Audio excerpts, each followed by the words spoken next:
Hello and good morning, good afternoon, and a very good evening to you, the good old people of Tube. Hope today, hope you're feeling grand and all is well in your world. Hello there, everybody. Welcome to another Q&A Wednesday. It's rather cold today. Winter is definitely here. I have cold fingers and chilly hands, and it's just cold. Anyway, moving along. Anyway, where are we? Yes. So, question one today, everybody. Question one today is. What would your dream stadium blasting rig be? Guitars, amps, pedals, etc. If nothing was an issue, kind of like, you know, maintenance and stuff like that, if it was an issue. I want to put this question to you awesome people out there in YouTube land as well. What would your dream stadium, if you were to play, like, say, Wembley Stadium tomorrow, or one of the massive stadiums throughout the world, what and money was no object, you know, maintenance was no object, you didn't have to set it up, you just, you know, what you asked for is what you got.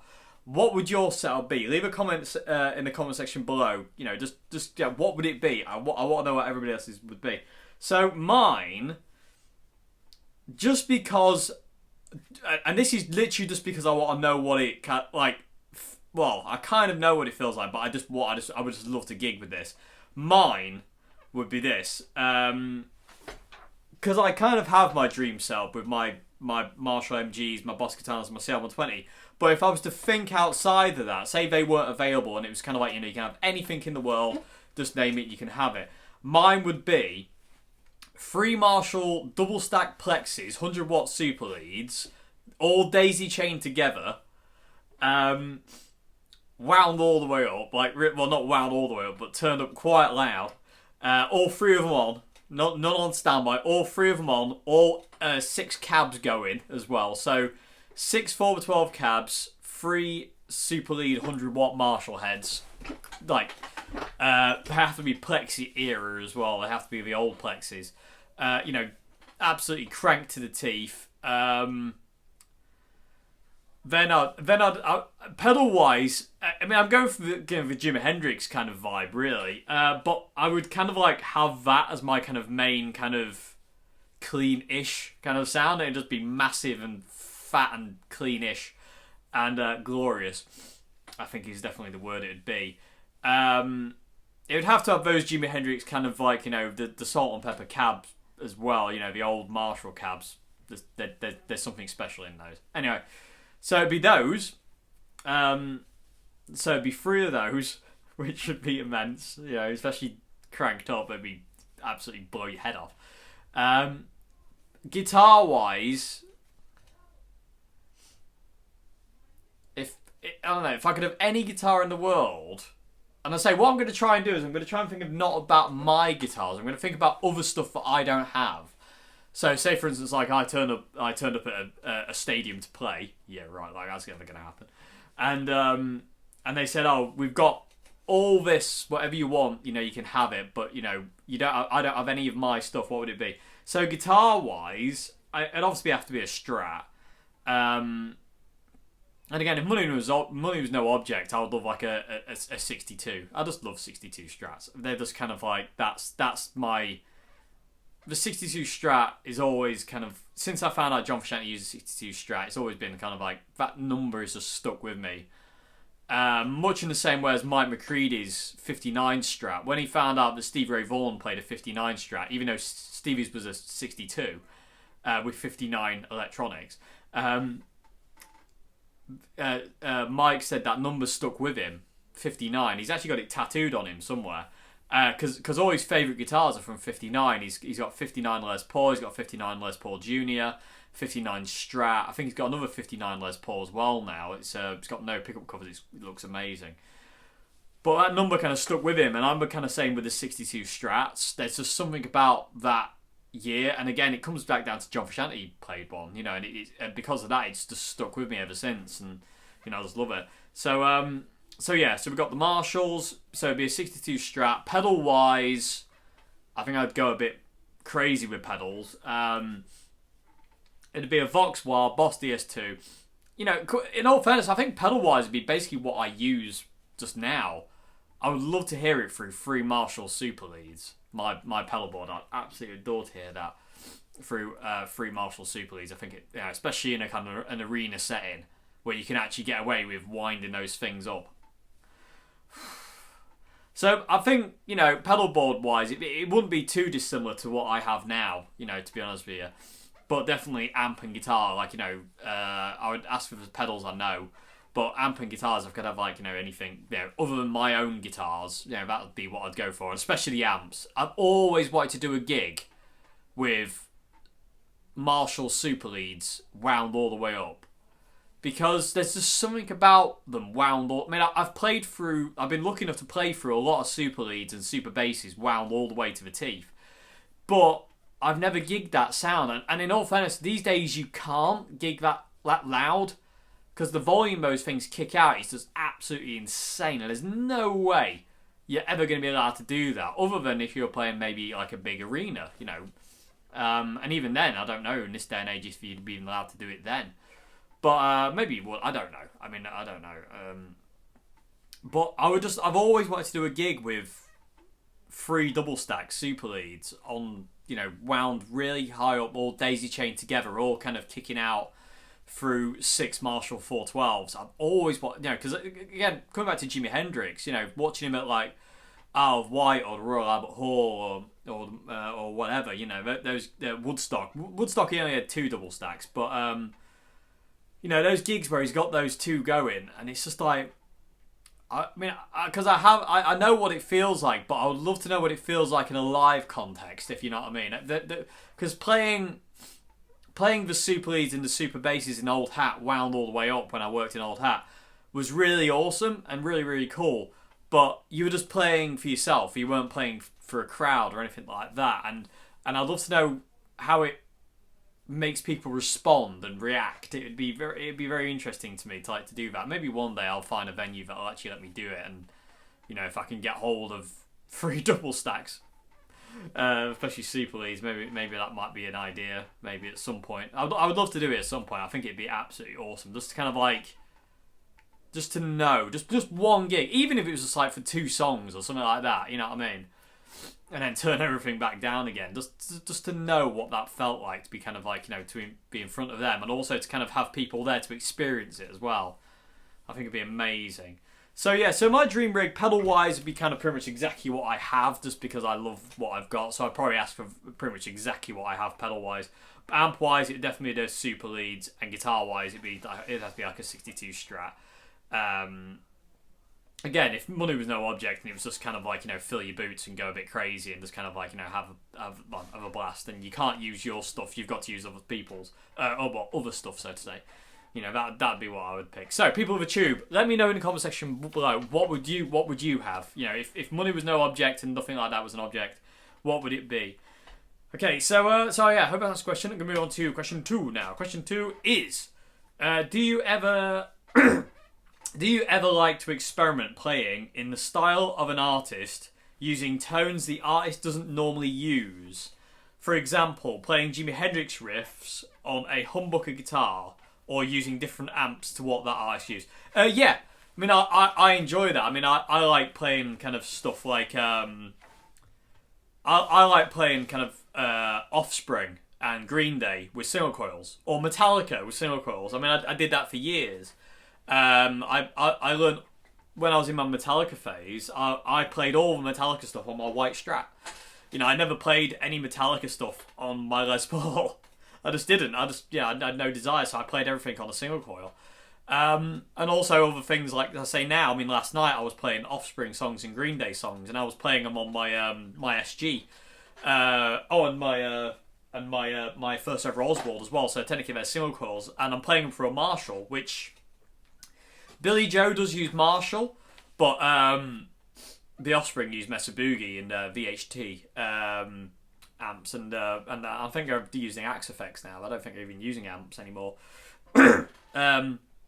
So yeah. I mean, I think that's really good fun, and also playing, like for instance, I really enjoy playing certain Jimi Hendrix songs on my Revelation RTL 59 Les Paul copy. For some reason, that guitar's got a really awesome sound for a different take on Little Wing, and it makes you play differently as well. So stuff like Little Wing, Hey Joe, stuff like that sounds different. And it feels different because you're playing a Les Paul. And again, it comes back to that thing I spoke about ages ago of guitars are haunted by your heroes. You know what I mean? The Stratocasters are haunted by Jimi Hendrix and John Frusciante and Mike McCready, and then the Les Paul is haunted by Slash and Les Paul himself and Peter Green and Gary Moore. And SGs are haunted by Angus Young, and 335s are haunted by, Marty McFly. Although it was a 355, wasn't it? I don't know. Anyway, but yeah, so yeah, I do enjoy doing that. I like kind of delving into different kind of guitars, different guitars that those people use. I finally, I've been meaning to learn it for absolutely years, and I've never got round to doing it for some reason. I finally learned High Wire by Badlands the other day. Which is Jake E. Lee's band after he left Aussie. After he got fired from Aussie, he started a band called Badlands. And if you haven't looked up Badlands, look them up. They're awesome. It's kind of like... They're kind of like a grunge band, but still with an 80s rock twist. They're really, really cool. But you can hear a lot of kind of grunge. Like, that kind of Alice in Chains... early Pearl Jam, Soundgarden-y kind of thing in that sound that the Badlands have. And High Wire was one of the songs that I always wanted to learn, and when I discovered it years ago, and I kind of learnt the riff, but never really learnt the whole song. And the other day I just sat down. And I was like, right, I'm going to learn this whole thing now. So I just sat down and I learnt it, and it's so fun to play. And I wish I could play it for you, but I can't because it would probably get copyright flagged. But it's a really cool song. So yeah, Badlands, High Wire, be amazing. Look, if you haven't heard it, look it up. It's such a cool song. Jake E. Lee is one of the best guitarists, underrated guitarists of all time. I love Jake. Awesome guitar player. So yeah, see, I mean, I was playing that song. I mean, Jake used humbucker Strat with Marshalls. So I wasn't a million miles off, but I was using single coils. And that was it. Just and doing stuff like that. But I do prefer single coils to humbuckers. Like I'm always kind of... So when I play Guns N' Roses stuff, I play it on a single coil Strat. When I play Sweet Child of Mine, I play it on a Stratocaster. When I play Parisian Walkways or The Loner or anything like that, I play it on a single coil Strat. Even stuff like Electric Gypsy, which I enjoy playing, which is Andy Timmons' song, I always play it with single coils because Andy uses humbuckers. But because they're DiMarzio Cruisers, they kind of have that single coily characteristic, but they're not a true single coil. But I always use single coils. When I play free songs, I always use single coils. It's very rare that I actually delve into humbuckers because I'm not really a humbucker guy. I do love humbuckers, and I love the ones in my Revelation RTL the most. Out of all the humbuckers guitars I've tried, the Revelations, the HV58, or I think whatever's in that guitar, I just love those humbuckers because they do have a certain kind of single coily Telecaster kind of vibe, and I do love that very much, especially in kind of a Les Paul style guitar. It's got some beef to it, it's a really big sound, and I like it very much. But no, experience. Sorry, everyone, I'm gonna yawn. Oh, how rude! Sorry, everyone.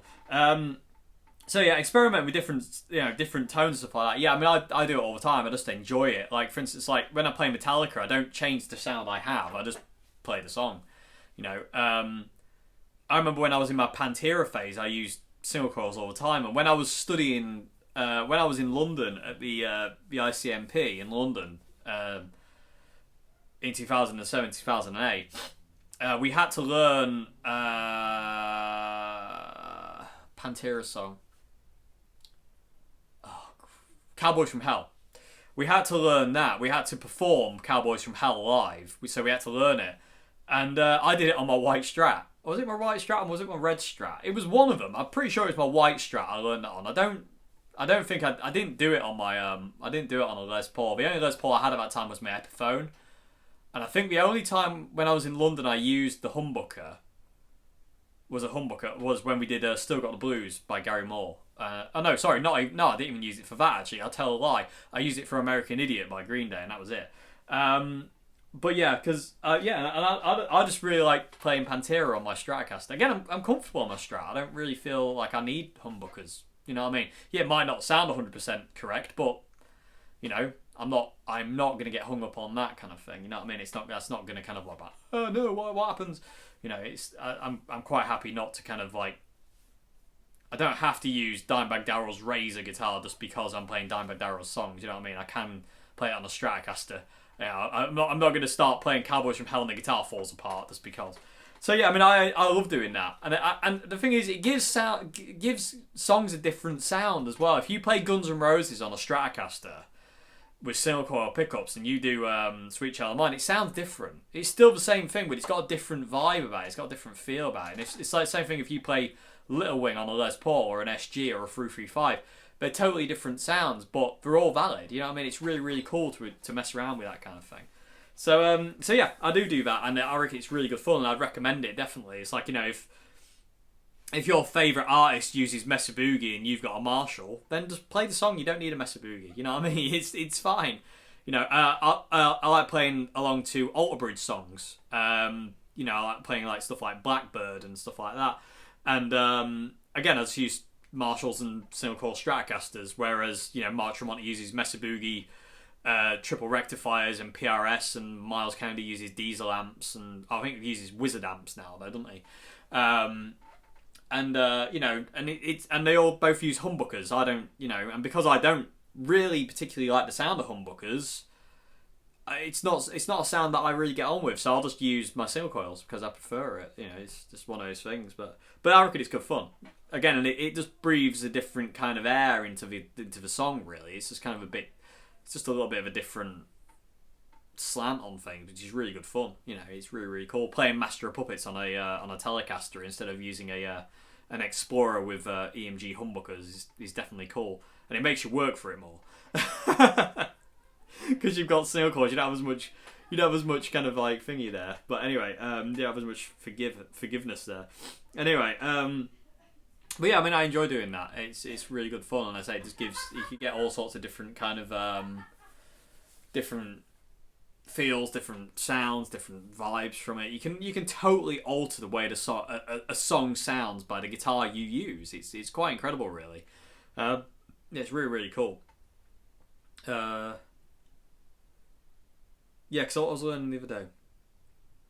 I was learning a Nirvana song. I forget the name of it, but again, I was using which guitar was it? I used my red Strat, which reminds me, I need to go and get a high E string today. I broke my first high E string on the red Strat last night, everybody. So officially kind of broke that. It's officially kind of like done the broken string thing on my new guitar. It's always high. I always break high E strings. I think it's because I'm really hard on them. I bend them way too much, and I'm like, I can't do it. And it just went ping, and that was gone. And I was playing Snow by the Chili Peppers, and it was the end chorus, and I was just, you know, just beating on the guitar in that last chorus because you just can just get absolutely lost in that huge, massive, long chorus, and I was just strumming away, and it just all of a sudden it's like ping, and there it goes, and yeah, it was all good fun. And then you have to do the solo without a high E string, which is easy, is doable. Okay, so yeah, and it's good fun. It's kind of weird to say, but I kind of like it when a string breaks on a guitar because it challenges you to go, right, what can I do now? You know, especially, you know, because and also the thing about, here we go, tangent time, everybody. I don't know how I've got to this from this question, but here we are anyway. When you break a string, you never want to be scared of breaking strings because it's gonna happen no matter what. You know what I mean? It's inevitability. You know what I mean? It's like when you're young. You know, no matter what you're going to do, you are going to fall over at some point. I mean, even when you're older, you're going to fall over at some point. But when you're young and you're tearing around the place and running around the place, you're eventually going to fall over and scrape your knee. That's just an inevitability. It's going to happen. But when you're young, you don't think about that. It's only as you get older you start to think about kind of inevitabilities and kind of like, you know, what ifs, so to say. And like, you know, when you're at a gig and you're like, oh, what if I'm to break a string before the solo? What am I going to do? What am I going to do? You know, you don't want to be kind of... Your brain doesn't want to be thinking that. You don't want to be kind of like thinking that at all, actually, because it's really detrimental to your playing. And Miyamoto Musashi, well, I'll tell you something. I'll tell you something in a minute about that. It's a bit dark, but it's a good point. And it kind of works. It kind of translates over to breaking a string in the guitar. on the guitar. Miyamoto Musashi talked about kind of like certain inevitabilities in life, you know, things that are going to happen that you have no control over and there's nothing you can do about. He says worrying about those things is a waste of time when you could be dedicating your energy to something better. You know, if it's going to happen, there's nothing you can do about it. Why worry about it? You know what I mean? If, you know, and, you know, he what he talks about is, I don't really want to bring it up, but like, you know, it's a bit dark, but what he's talking about is something we all have to face, you know, and because of that, why worry about it? We know we all have to go down that road at some point in our lives, and that's just the way it's going to have to be, no matter what we do. I'm just going to say it. He's talking about dying. There you go. It's a dark subject, but he's got a very good point, and it does translate over to certain things on the guitar. So he's talking about, like, you know, sadly we all die. And because of that, it's an inevitability. There's nothing we can do about it. We can't stop time. We can't live forever. That is the way it is. And as a result, there is no point being afraid of it because it happens no matter what. You know, there's nothing we can do to stop it. You know, you can live the healthiest lifestyle in the world and all this, that, and the other. And he you know, he says this. You know, it's kind of the idea is kind of like you can live the most careful, healthy lifestyle in the world. One day you are still not going to be here. And as a result, there is no point worrying about it and wasting your time and energy on that when you could be dedicating your life to living it and actually being part of it instead of kind of going, oh my God, it's all going to end one day. There's no point being that way. And the same thing goes on the guitar. I've always thought this translates, and a lot of Miyamoto Musashi's teachings translate really neatly over to guitar. And I've always thought this about kind of making mistakes and also breaking strings and stuff like that on the guitar. It's like, you know, what if I break a string? Do you really need to think about that? If you break a string, you break a string. It's going to happen at some point. There's nothing you can do about it. You know, even the people who say that I've never broke a string in my life, one day will break a string. It's just the way it is. You know, what happens if I drop my plectrum? What happens if my amp fails? What happens if my pedals fail? You know, these are all inevitabilities that are going to happen. Through my 17 years of playing, I've had that. My amps died on stage, my pedals have died on stage, I've broke strings, my guitar's failed, you know, my leads have failed. And what you've got to do is you've got to remain calm at this point. You can't let it get you down and kind of beat you down. You just got to kind of accept it. Okay, that was going to happen one day, it's happened now, so what am I going to do about it? Okay, my pedal board's failed. Okay, I'll just go straight into my amp. My guitar's failed. Okay, I've got a backup. You know, stuff like that. You know, it's all these kind of things. So don't worry about inevitabilities and stuff like that. There is no point because all these things happen, no matter what. You know, you can have all the redundancies in the world. It ain't gonna save you from failure. You know what I mean? You know, things are gonna fail. It's just the nature of things. You know, we're gonna fail. Humans fail. You know, our bodies fail. You know, everything fails. You know, sadly, at some point. So instead of worrying about it and going, what if, you just kind of have to go, if it happens, it happens. There's nothing I can do about it. If, you know, it's one of those things that happens, whether you like it or you don't. You know, it's one of those things. And I've always kind of found that thought very comforting and very kind of like freeing in a way. You know what I mean? It just really kind of frees you up. And again, coming back to the question, that whole thing of like, you know, you can't play Guns N' Roses on Stratocaster. Yes, you can. Who says? Where's the law? You know, anyway, I'm going to move on because I'll talk about that for hours and I am rambling a bit. So I'm going to move on now to question 3. So I hope it's answered your question. So yeah, tangent mania there. So anyway, crazy. Anyway, so moving on to question 3 is, what is the most technically difficult, challenging Rory Gallagher song? Okay, so Rory's songs in general are very, very challenging in certain ways because Rory had a very, very, very good technique. He was very, very technically good. But the most difficult song, Rory song, that I know how to play, there's not Born Sold, Brute Force and Ignorance. The slide guitar solo in Brute Force and Ignorance. The song itself is fairly simple. It's majority only 2 chords. It's G and D, mainly. But the slide solo changes with the key. of the song. So when Jerry McAvoy is playing a G on the bass, Rory's soloing in E minor, G major with a slide. But when Jerry changes to a D, Rory changes to D major and B minor in a slide. And Rory could just do this, and you can see he's kind of like, he just flows from one key to another. He actually changes key with the chord, because the song actually lingers on the chord for a long time. That solo is hard to improvise, because Rory would improvise it all the time. That's what Rory did. He would never play the same thing twice. So Rory would improvise it. So Brute Force Ignorance slide solo is very technically difficult, because you have to get your brain around thinking about 4 different positions. You know, G major, E minor, and then D major and B minor. So it becomes really kind of difficult sometimes to kind of like get your head around. You know, and it can get a bit frustrating. So that's difficult. Secret Agent is a hard song to play and sing. There's a lot going on in Secret Agent. Out on the Western Plain is technically difficult, because you've got the walking bass constantly. Dung, ding, dung, ding.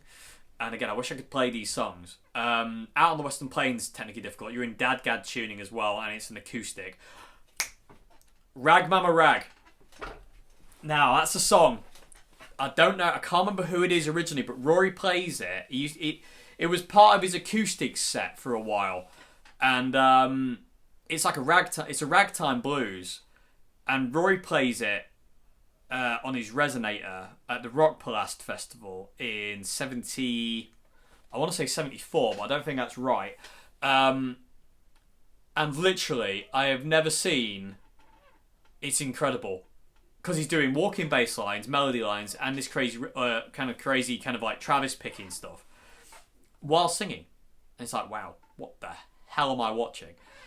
It's incredible to watch him do that. So I don't know if it's on YouTube, but you should look up Rory Gallagher, Rag Mama Rag, and it's amazing. It's stunning guitar playing. Rory had so many songs that are technically difficult to play, though. I mean, that's the thing. I mean, Rory had such a command and control over the guitar that it is very hard to narrow it down to say, oh, that song is the most technical or that's the most difficult to play, because a lot of Rory's stuff is difficult to play. You know, it really is. Nothing's particularly easy. Trying to keep up with him in shadow, trying to improvise a solo alongside Rory in shadow play is difficult. Trying to keep up with him is really difficult. The man's a monster. When in that song, he's an absolute monster soloing in shadow play.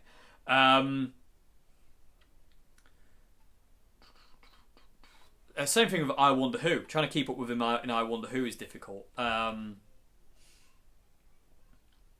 Follow Me is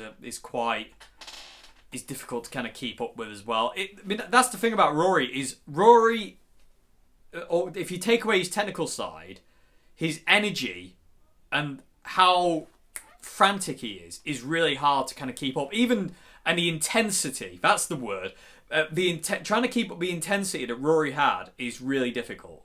That's the hard part of trying to play Rory Gallagher songs, is that intensity he had.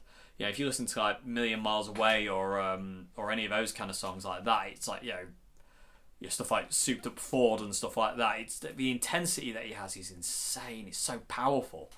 So it's just really awesome. But yeah, I mean, there's a lot.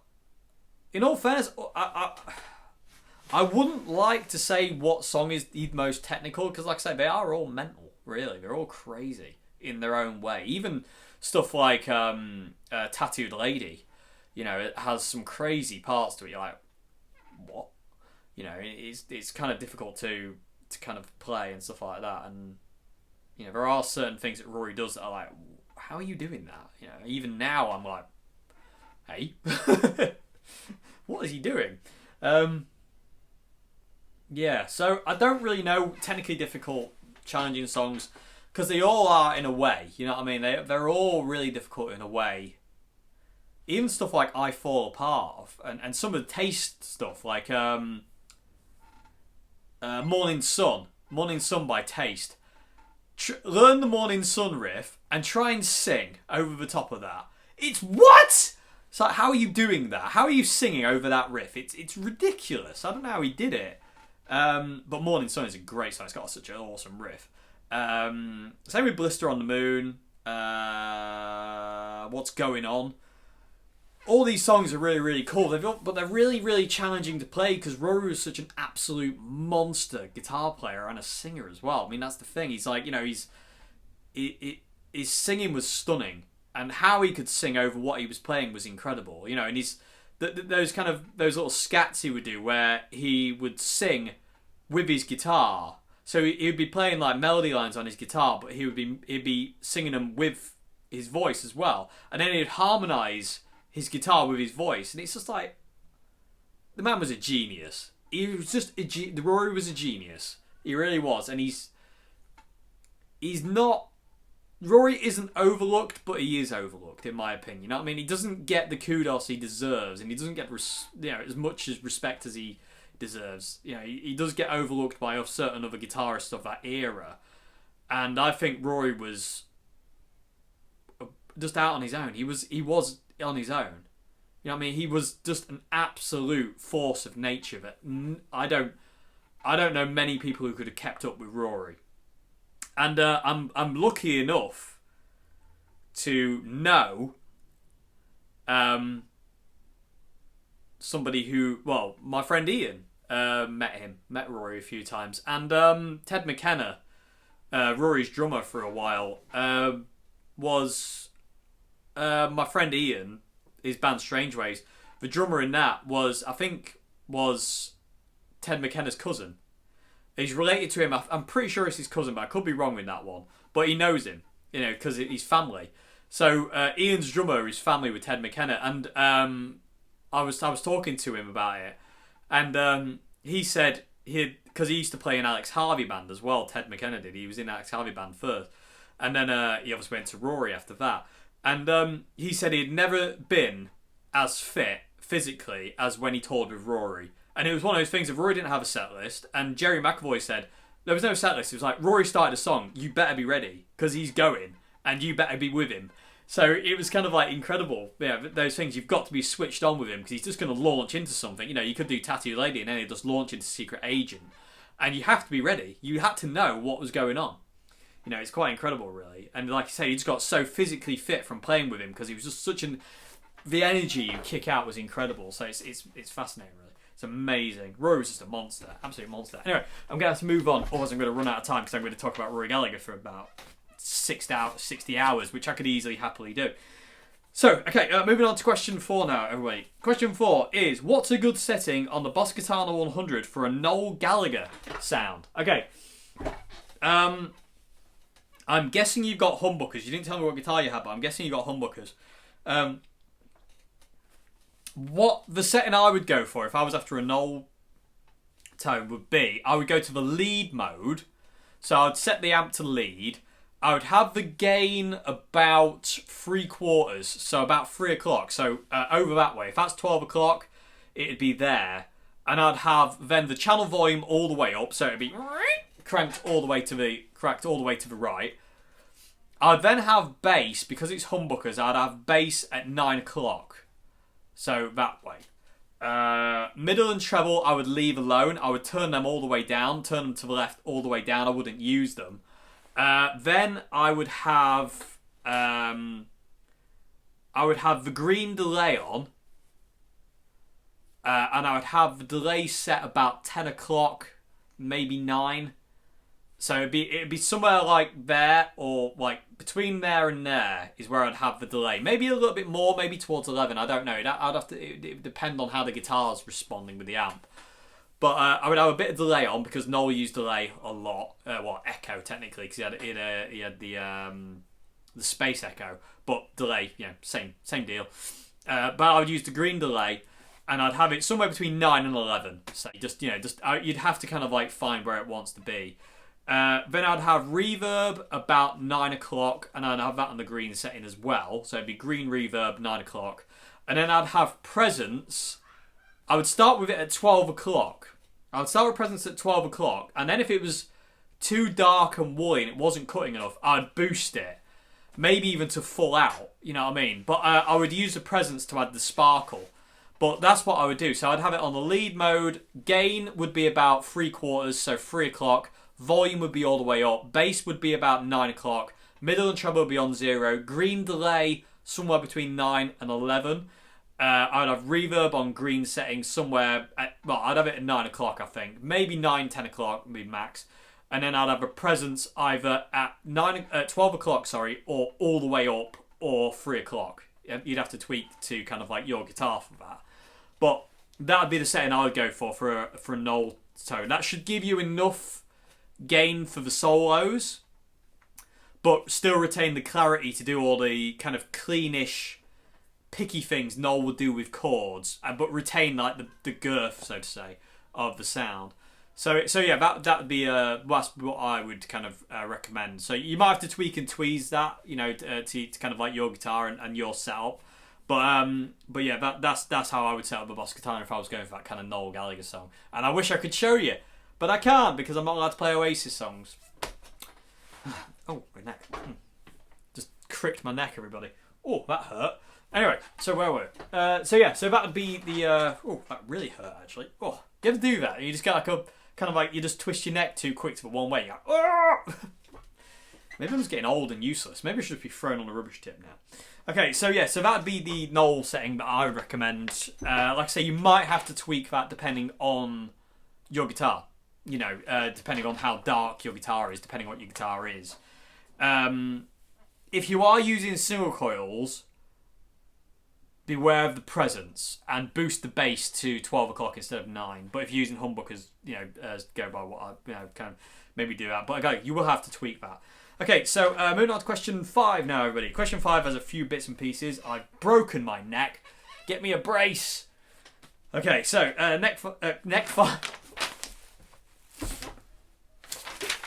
Welcome to neck 5. Good gravy. Ugh, I'm losing my mind.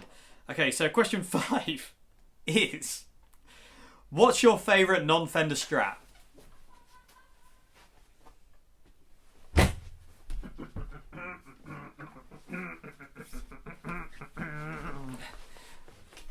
This one. Simply because it's the first kind of like... that was the first guitar Nick made for me, and it's just one of those guitars that I just will love forever. And because it's the first one he made for me, and it's just kind of like... I've got so many gigs, so many hours playing this thing, and so it's got... I mean, it's getting super, super, super, super beaten up. I don't know if you can kind of tell, like, the arm wear is starting to kind of get through, and you got the plectrum wear, which is absolutely kind of like beasting through, and the scratch plate's discord as well. I don't know if the camera will be able to pick that up. But also kind of the lacquer starting to sink into the wood as well. We're getting, we're starting to get fretboard wear. It's just oh no, then you got the buckle rash as well. This thing's just getting worn in. That, I don't even know how that happened. But that's deep. That's deep. I don't know what I did there. But I love all my Oswald guitars, but that one's really special because it's the first one. You know what I mean? So that one is really, really special. So my favourite non-Fender guitar is that one. But I do love my others as well.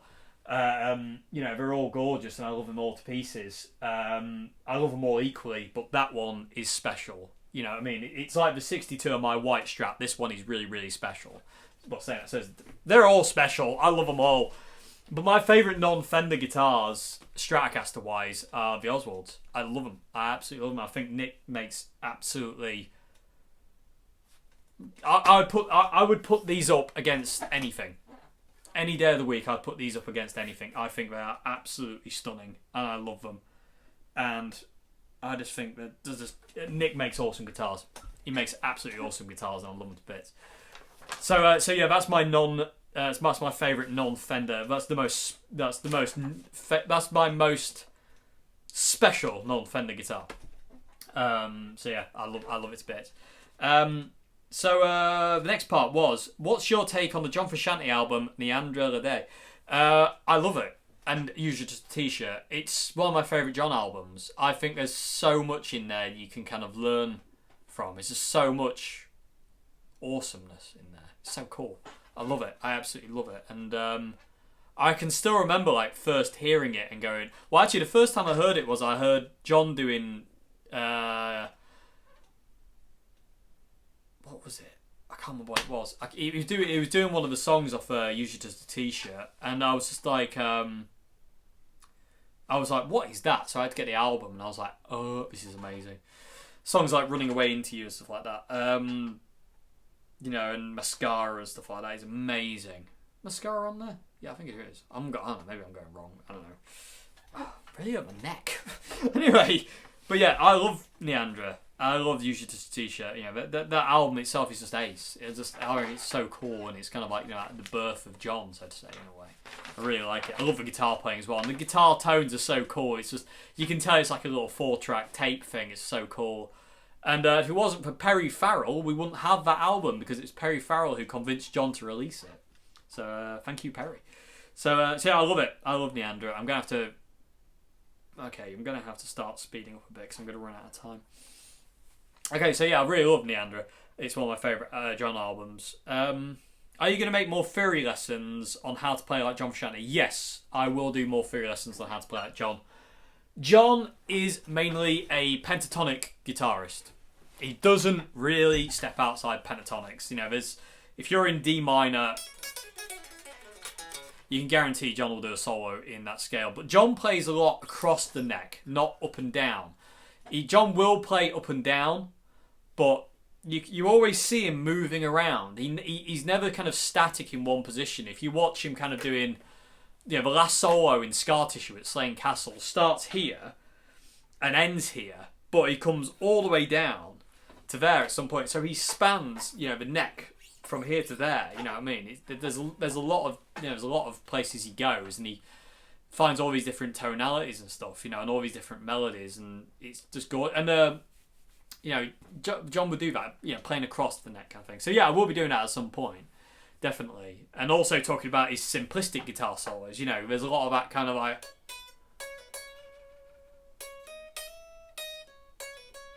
you know, very simple notes, clean bridge pickup guitar, nice melodies, you know, guitar solos, stuff like that. So yeah, I will be doing that kind of thing at some point. The only thing that's really bugging me about teaching those kind of things is I can't demonstrate them in the song context. Like, I'd love to demonstrate in the context of, like, you know, University Speaking or Dosed or stuff like that, where you've got these Zephyr song.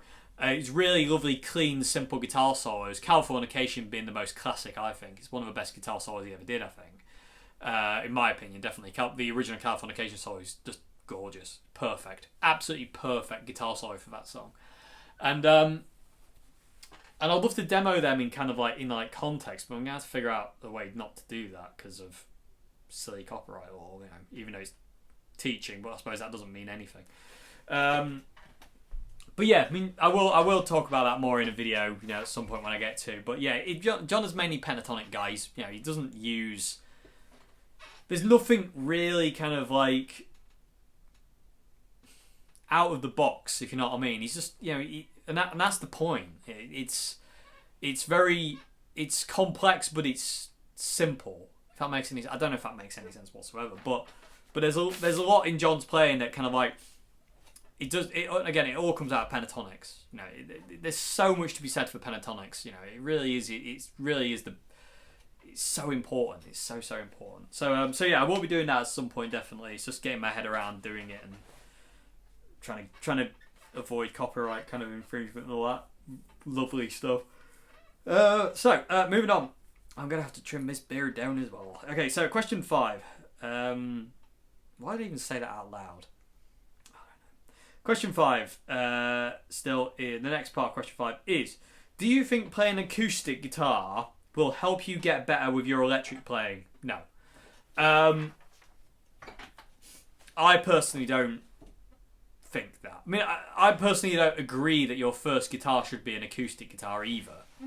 I think an acoustic guitar, although it's important to learn to play acoustic and play acoustic well, because it is a different animal to an electric guitar, I think it does hinder people, especially if it's their first guitar. If people like saying, you know, you got to learn on acoustic guitar before you get an electric, I think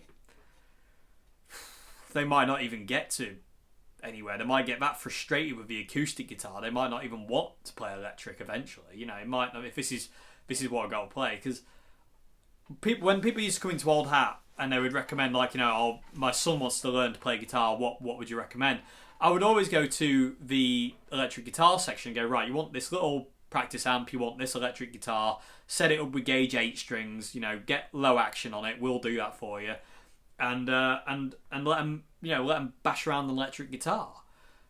And they're like, oh, well, in acoustic, good thing. No, not for beginning on. I mean, I stand by that, like, really strongly, in the fact of I don't think beginners should learn on an acoustic guitar at all. I reckon all people beginning should learn on electric guitar. Personally, you know, just my opinion. I think an acoustic guitar, although is important to learn to play, I don't think it's the best instrument to learn on. I really don't. I think it can hinder you. I think it can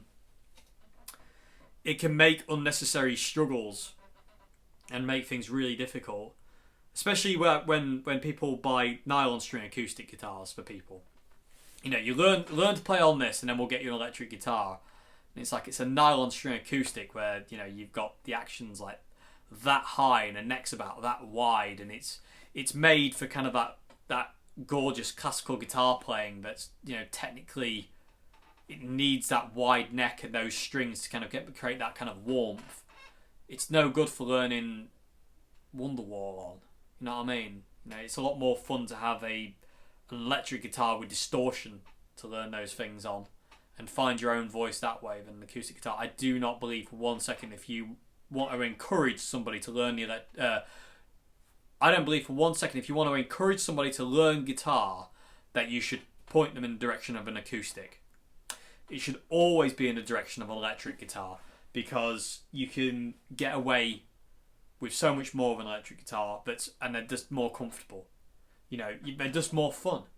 You know, you can get effects for an electric guitar. You can get ridiculous. I mean, you can put ridiculously light strings on an acoustic guitar as well, but it doesn't make any difference, because, you know, it does make a difference. But you know, it just you know, you should learn electric guitar because there's just so much in there. You know, there's so much more fun to be had with an electric guitar than an acoustic. And acoustic is all well and good, definitely. And, you know, if you do get to a certain point, but I don't believe for 1 second that learning an acoustic guitar makes you a brilliant electric guitarist. You know, I don't think that makes, it's neither here nor there. You know what I mean? It's, you know, if you can play an electric guitar, you can play an acoustic, and if you can play an acoustic, you can play an electric. But if you're learning and you kind of want to kind of get better, I always feel that electric is the best way to go. I mean, playing acoustic is all well and good, but there's limitations to an acoustic guitar. Having a wound G string for a start, you know, and having certain actions and certain way an acoustic guitar feels and the body shape, you know, they can hinder you. Whereas an electric guitar can become kind of part of you. I mean, not saying an acoustic guitar can't. Definitely, that's not true at all. But I do feel that an electric guitar becomes part of you quicker than an acoustic. But again, this is just my opinion. I don't really play acoustic, and I don't really enjoy playing acoustic because I find it a little bit stifling myself personally. I mean, even when I run effects through my acoustic, I still find it really stifling, and I don't really connect with an acoustic guitar as much as I connect with an electric. And I always feel that the electric is the best way to learn, and the best way to get better is through an acoustic and through an electric guitar over an acoustic. So yeah, I mean, back to the question: do you think playing acoustic will help get better on electric? I mean, it's yes and no. I suppose it depends on the thing. To me, no. I mean, I think if you want to get better on electric, practice electric. You know, don't kind of like muddy the waters by trying to kind of go away and kind of learn shredding on an acoustic. You know what I mean? You know, if you want to learn that kind of thing, you want to be on electric guitar, that kind of thing.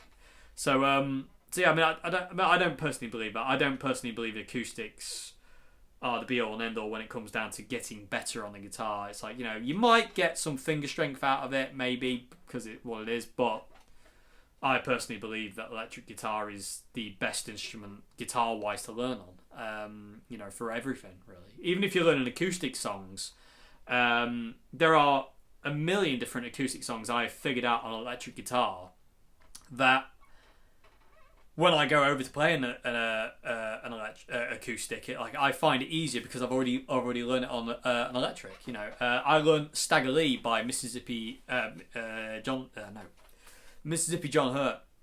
What am I on about? I'm losing my mind today.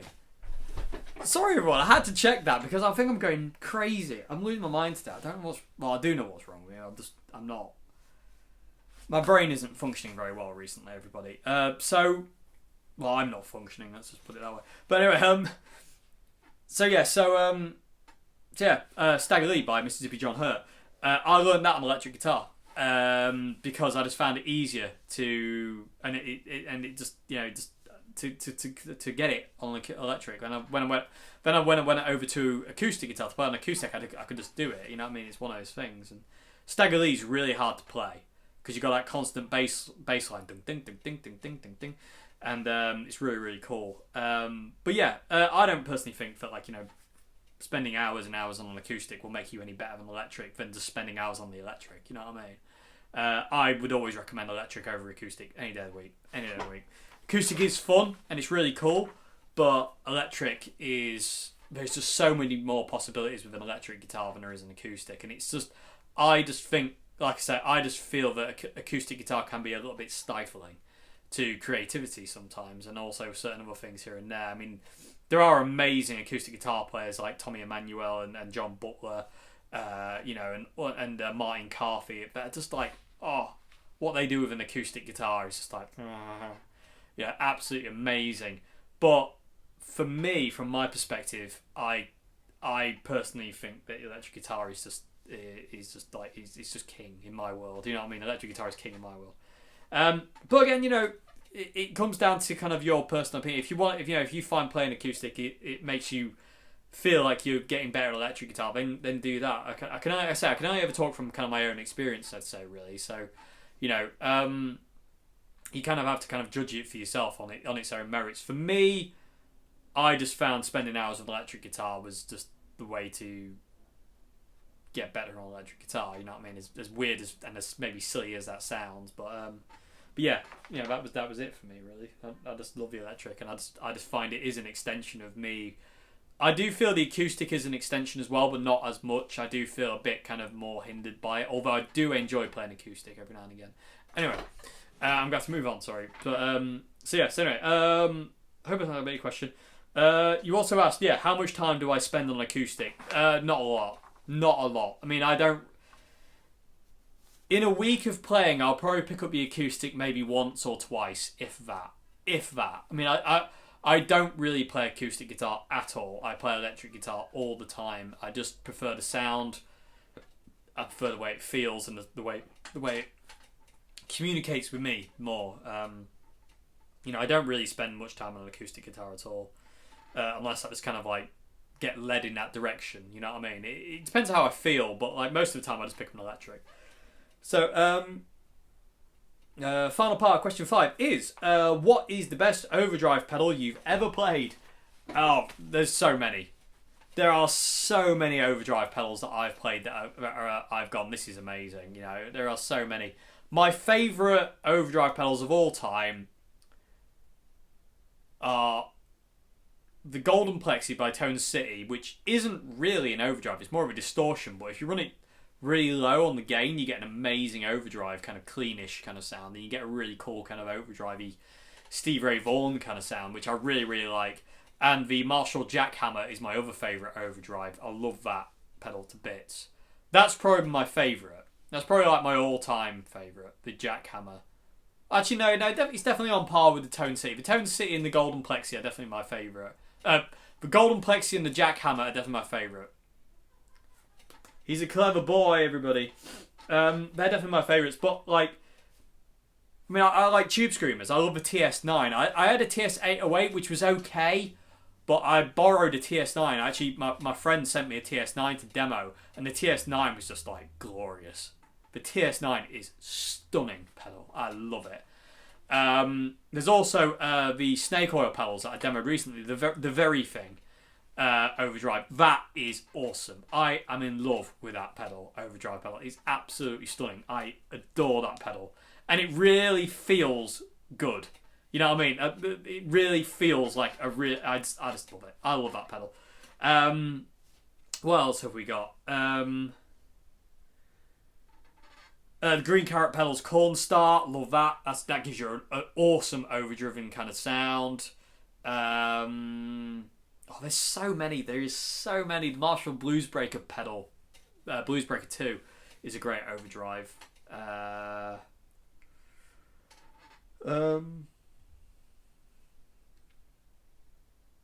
Can't think of any others. Loud and Proud pedal by Mad Professor. That is stunning. That is a stunning pedal as well. The Fender Pugilist. There's so many. There's so many. There are so many overdrive pedals. The Boss SD Super Overdrive. I used to have a Boss Super Overdrive, which was immense. Such a great pedal the Super Overdrive was. Boss DS1 does an amazing overdrive sound as well. I love that. So, you got me thinking now. There's so many. I can't narrow it down to just one. My two favourites are definitely the Golden Plexi and the Jackhammer. But there are so many. And there's so many there's so many different kind of like voices in overdrive pedals. There's so many. So it kind of like, there's just 1,000,001 of them. There's so many good overdrive pedals. I'm trying to think of any others. I mean, I've got loads. I've got too many, maybe. I don't know. But yeah, I mean, those two are my favourites. But they're my all-time kind of favourites. Jackhammer and the Golden Plexi are my all-time favourites. But I do love all the ones I've listed. I just adore them as well. It's just that I find the Golden Plexi and the Jackhammer are the two best pedals I've found for the John Frusciante cleanish overdriven tone, and also they're the ones that kind of make the DS2 behave itself and stuff like that. So yeah, I don't know. I mean, there's so many. There are so many overdrive pedals out there. They're amazing. So anyway, yeah. So okay. So I hope that's answered your question. I hope that's answered your question. Question 5. I hope everything is okay there. So final question of the day. Final question of the day is question 6. I am just not functioning today. My brain is just everywhere. I'm totally scatterbrained recently. It's just really difficult to kind of like focus. It really is. I haven't got any focus at this point in time. It's really just. It's very difficult. It's very. I'm trying. Okay, so question 6, everybody. Final question today. I bought a PRS SE 245 standard a few years ago, but never bonded with it. And I'm thinking of selling it and getting the new Classic Vibe 70s Humbucker Strat Maple Neck. See what I mean? I did it again. I'm thinking of getting the Classic Vibe 70s Humbucker single coil, not Strat with a maple neck. Do you think this is a good idea, or should I stick with a PRS? If you're not bonding with a PRS, yeah, I would say that's definitely a good idea. But make sure when you go and try the guitar, if you can try the guitar, always try before you buy, really. It's the best way to kind of do it. But you need to make sure you can kind of bond with the guitar first, if that makes any sense. When you play it in the shop, you'll know. Or whatever, you will know. But if you're not bonding with a guitar, especially after a few years, then yeah, definitely it isn't the guitar for you, and you need to look elsewhere, definitely, because you do know. It's one of those kind of like, it's a gut feeling, really. You kind of like know when you're playing a guitar. It's like, if it works for you or it doesn't work for you. You know if you bond with it or you don't bond with it. It's one of those things. So yeah, I mean, if a PRS isn't working for you, then yeah, I would definitely recommend maybe kind of moving on to something else. Yeah, I mean, whether it's the Classic Vibe, I don't know. You might find something else that connects with you better. You know what I mean? It might be a Les Paul or a Telecaster or whatever. You never know. So what I would recommend is what I say is go and try anything that your eye gets drawn to, and try everything. So if you go in there looking for a Classic Vibe 70s humbucker single coil Strat, and there isn't one, try something else. You never know. You never know where, you might get led. You never know what you might end up settling with going, this is my guitar. You know what I mean? So, but yeah, I would definitely recommend maybe changing. If a PRS hasn't bonded with you at this point in time, it hasn't clicked with you by now, it probably won't. So, so yeah, I mean, I would maybe kind of like think about maybe getting rid of it to get something else that might just give you a bit more of like that connection that you do need. So yeah, whether the classic vibe 70s humbucker single coil, I haven't tried that, but the classic vibes I have tried are just stunning. So I can imagine it's awesome. So yeah, just give it a go. See where you go with it really more than anything, and just yeah, and you never know. You never know where things will lead you. You really don't. It's the weird thing about guitars. Really cool, and they do. Every guitar has a different voice and a different character, and you just got to find that one that speaks to you more than anything. Okay, so yeah. I hope that's a question. That's it, everybody. So if you want to ask a question for the Q&A Wednesdays, description box below there is a email link. Where you can submit questions to. There's also a link to my website where you can submit questions to as well on the forum section. And yeah, so as well as there's links to my music as well down there on Facebook and Instagram if you want to follow me on those. So yeah, is there anything else I need to talk about? I don't think there is. So I hope that's questions okay, everybody. I hope there's something you can take away. I know there was some ridiculous tangents in there, so I do apologise if they were a bit boring. But I hope you enjoyed this Q&A, everybody, and I will see you again very soon for another video. Special video on Friday. Really cool video on Friday. Well, hopefully a cool video on Friday. I hope you'll enjoy it. But yeah, I've been looking forward to putting this one up. It's an old video now, but I hope you'll enjoy it. Anyway, so yeah, so I'll see you again on Friday, everybody. Have a great morning, afternoon, good evening. And I'll see you again. Goodbye now. Thank you very much for watching. Oh, by the way, sorry for my stupid brain. Okay, so goodbye now.